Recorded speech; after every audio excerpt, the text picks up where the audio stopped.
दोस्तों, आज की जो कहानी मेरे पास आई है, यह कहानी एक विश्वास की है। आज आप सुनने वाले हैं कि बाबा पर एक भक्त को कितना विश्वास है। जय श्री श्याम, हारे के सहारे की जय हो। दोस्तों, जो भी भक्त बाबा श्याम पर विश्वास करता है, तो वह हारी बाजी भी जीत जाता है। दोस्तों, बाबा श्याम इतने दयालु, इतने कृपालु, इतने ममतामय हैं कि जो भी भक्त एक बार बाबा श्याम के दरबार में पहुंचकर माथा टेक देता है, तभी से बाबा श्याम की कृपा उस व्यक्ति पर बरसने लगती है।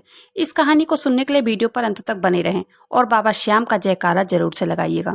तो यह कहानी मुंबई की रहने वाली कविता जी की है। कविता जी कहती हैं कि बचपन से ही मुझे पढ़ने लिखने का बहुत शौक था, लेकिन घर की परिस्थिति ऐसी नहीं थी कि मैं पढ़ सकूं।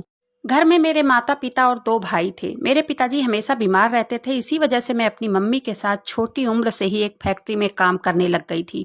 मैं अपनी माँ के साथ कपड़ों की सिलाई का काम करती थी, इसी कारण मैं पढ़ नहीं पाई। जैसे जैसे दिन बीतते जा रहे थे, तो पिताजी की बीमारी और घर का खर्च भी बढ़ते चले जा रहे थे।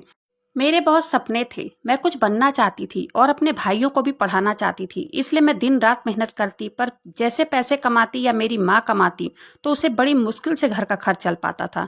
मैं और मेरी मम्मी जिस फैक्ट्री में काम करते थे, उस फैक्ट्री के मालिक बहुत ही भले इंसान थे और वो मुझे अपनी बेटी की तरह मानते थे। वो कभी-कभी जब फैक्ट्री में आते तो वो मुझसे हाल-चाल भी पूछते थे और कभी-कभी मुझे पैसे देकर मदद भी कर देते थे।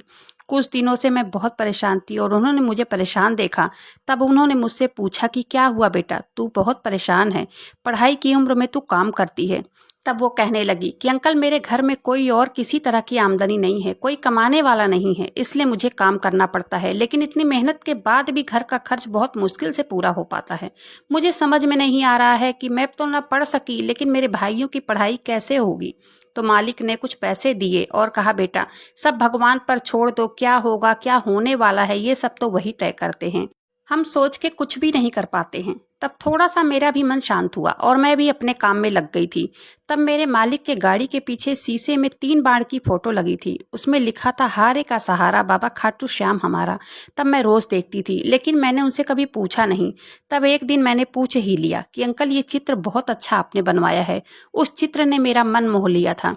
तब उन्होंने मुझसे कहा कि बेटा, यह चित्र नहीं है, ये बाबा श्याम का निशान की फोटो है। उन्होंने मुझसे कहा कि बेटा, 16 साल की उम्र में मैं भी एक साइकिल पर गली गली कपड़े बेचता था और आज बाबा श्याम की कृपा से मेरे पास 4 फैक्ट्री है, मेरे बच्चे अमेरिका में पढ़ाई कर रहे हैं।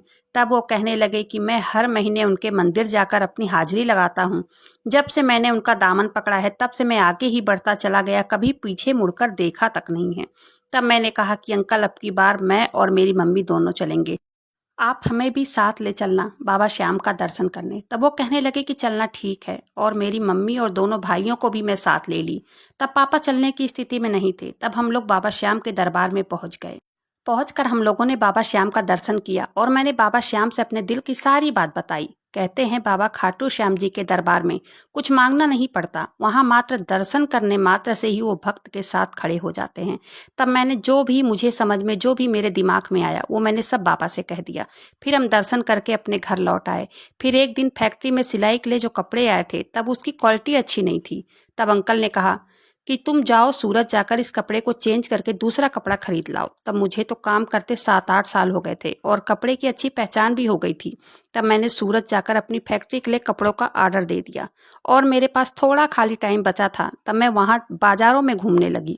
तब मुझे छोटे छोटे बच्चियों के इतने सस्ते सस्ते ड्रेस दिखाई दिए और उसका कपड़ा भी बहुत अच्छा था। तब मैंने उस दुकानदार से उसके थोक के माल के भाव में बात किया।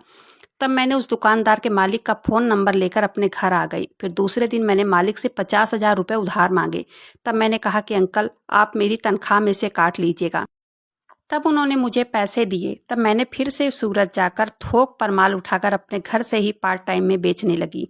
तब बाजारों में भी ठेले पर लगाकर पार्ट टाइम पे बेचती। देखते ही देखते मेरा धंधा बहुत अच्छे से चलने लगा था। तब 2 साल के बाद मैंने एक किराए की दुकान में भी माल भर दिया था।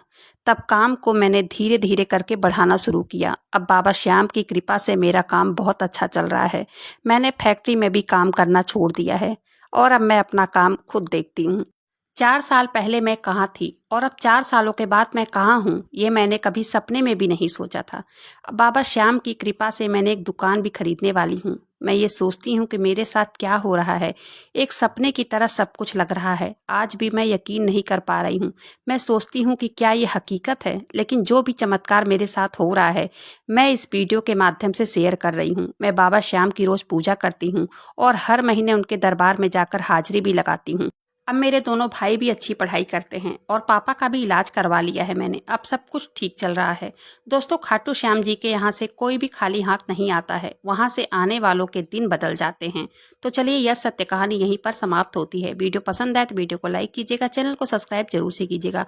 कमेंट बॉक्स में बाबा श्याम नाम का जयकारा जरूर से लगाइएगा। मिलते हैं फिर ऐसी किसी वीडियो में, तब तक के लिए जय श्री श्याम हारे के सहारे की जय हो।